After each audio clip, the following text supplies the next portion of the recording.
विकासशील देशों को जलवायु परिवर्तन के कारण हो रहे बदलावों को अपनाने में मदद करने के लिए विकसित देशों द्वारा कम से कम 100 अरब डॉलर की सहायता देने के वादे पर तत्काल कार्रवाई करने की जरूरत है। यह बात संयुक्त राष्ट्र द्वारा जारी की गई स्वतंत्र विशेषज्ञों की नई रिपोर्ट में कही गई है। कोविड-19 महामारी के कारण आर्थिक संकट बहुत बढ़ चुका है और जलवायु संकट बदतर हो रहा है।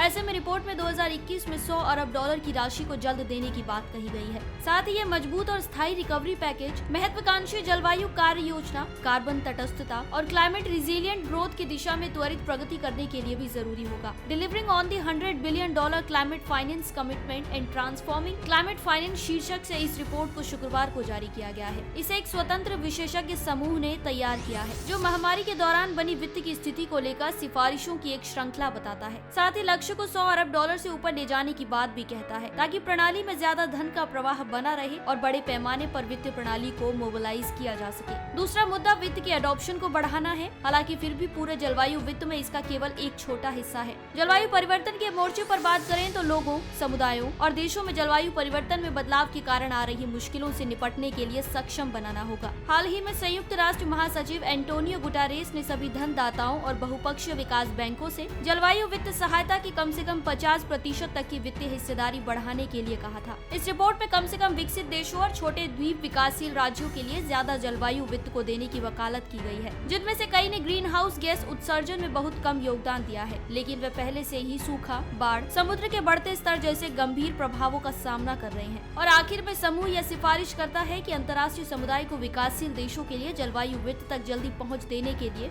अधिक प्रयास करने चाहिए, क्योंकि अभी ये बहुत धीमे तरीके से हो रहे हैं और तकनीक समेत अन्य क्षमताओं को प्रभावित कर रहे हैं। हमारी आज की इस रिपोर्ट में बस इतना ही।